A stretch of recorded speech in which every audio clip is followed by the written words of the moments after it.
Hello everybody, welcome to another fantastic episode of Distilled, Brewed, and Reviewed. My name is John.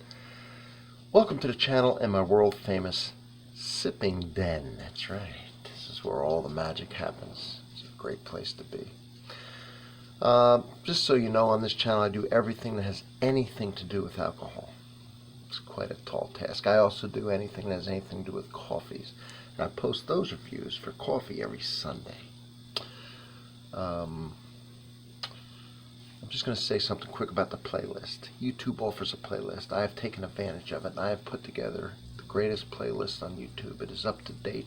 It is categorized and subcategorized for as much stuff as I do. I've got the easiest playlist to navigate, and you're just going to have to check it out. You're going to have to just check. You don't even have to take my word for it. Just go on it. You'll immediately see.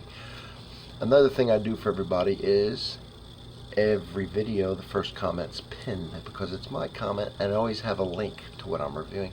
And in this case, it's going to be, as the title states, a bourbon. Basil Hayden Kentucky Straight Bourbon Whiskey, aged 10 years. It is a Jim Beam product. It is 80 proof. This is the bottle. And if you were to look behind me, you will see right here, I have some other Jim Beam products. So, let's get this thing opened. Oh, price of this, 80 proof, 10-year Basil Hayden was $80.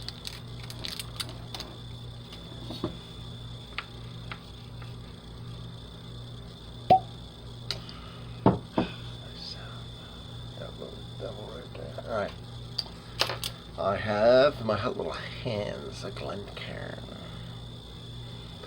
So there you go on the color. Right. Don't know the char level. This is a high rye mash bill. So Basil Hayden is. It's the regular Basil Hayden, aged 10 years. Here's the color on the glass. Basil Hayden, because of the low proof, and 80 is low. A lot of people consider it a starter whiskey. Now we have the 10-year. A lot of people aren't happy that they put this at 40% ABV, that it's 80 proof. They wish it was higher. Let's give it a sniff.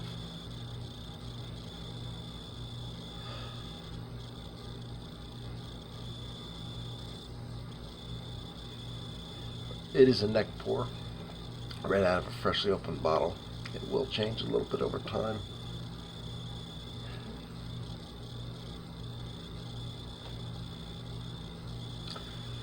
Odd way to describe it. It is perfume-like. Now, I know that perfume comes in a lot of different floral and this and that, but it just reminds me of perfume. I don't know why. I don't think I've said that about bourbon before.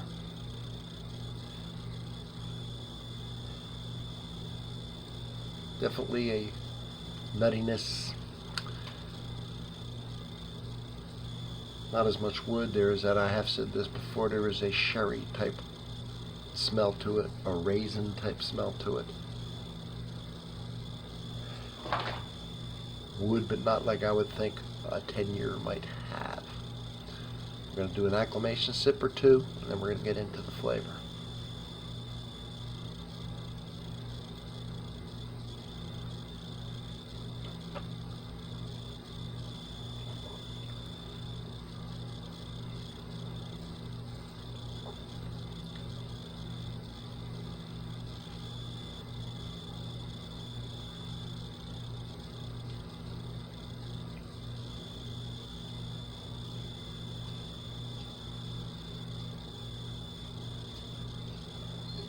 So this comes out about once a year. This is at least the third year it's been out. And I'm going to go in for a flavor now.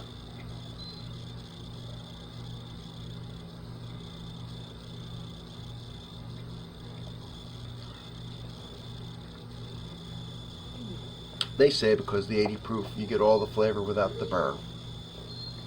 Of course, you're not going to get all the flavor because it's 80 proof, and to get the 80 proof, you have to put a lot of water in it. Water dilutes the taste.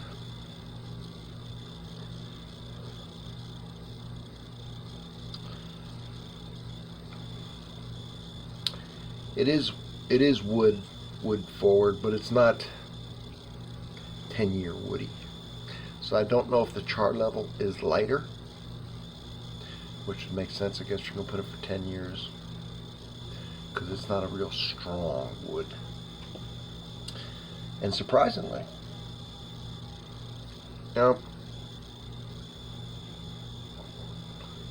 I'm not getting a lot of grain forward. I've heard some people say that, and that denotes young whiskey a lot of times. Not always, but I'm not getting the grain. I'm getting, again, the smell. I smelled sherry. I enjoy sherry. I drink a lot of sherry. I've had a lot of scotches finished in sherry. So I'm getting a sherry. This is not finished in sherry, but I am getting a sherry type finish on it. I'm getting a fruity sherry wood.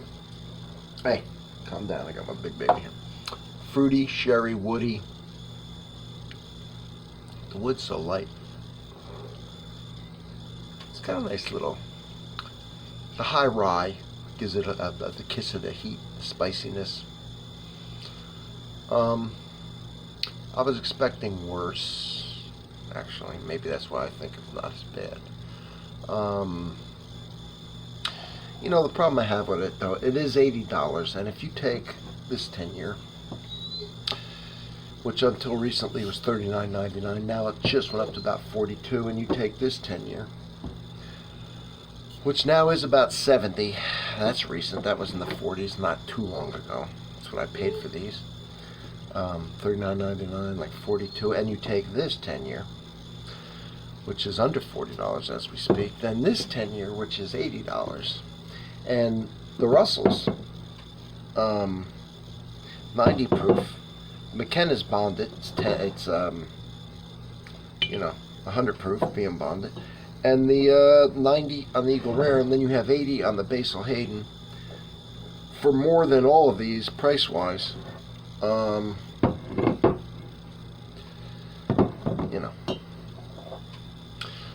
going to do a blind with all these because that's going to be interesting and it's going to be fun. We're going to do a 10-year blind, and I'll see what else I have. I have at least one more back there. Distiller's Catch, that's 10 years.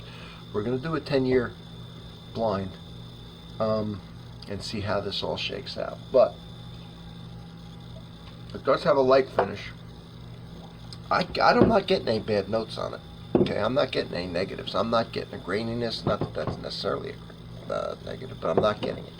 I'm getting the sweet sherry, which I enjoy. I'm getting the slight woodiness. I'm getting spiciness. I'm getting a little fruit coming out of it. It had a perfumey, sherry, woody smell. It is easy to drink. I wanted to not like it because I don't like that Basil Hayden necessarily comes in at 80 proof. I think it's a little overproof, some of their stuff. If you went and looked at their, which I paid, I think almost 70 if I remember, for their one-in-wine casks, when you can get Black Ridge by 1792 for like 37, Angel's Envy for 39.99. But I've got to admit that to me, and I know this has been bashed a lot, but I've got to tell the truth, this isn't bad.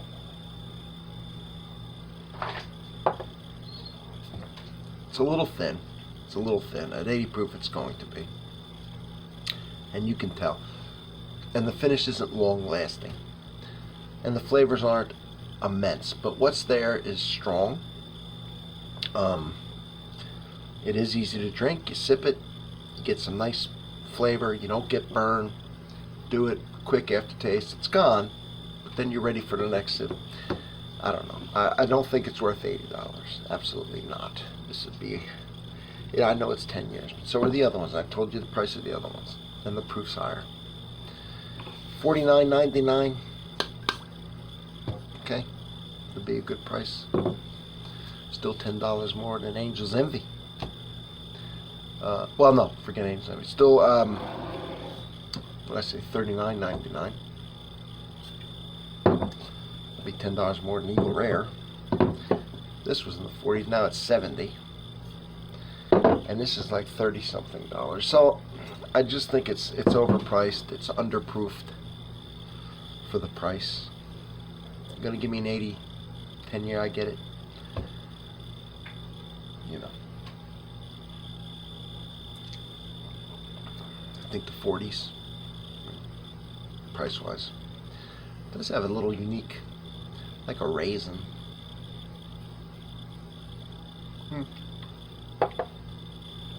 Neck pour, not bad.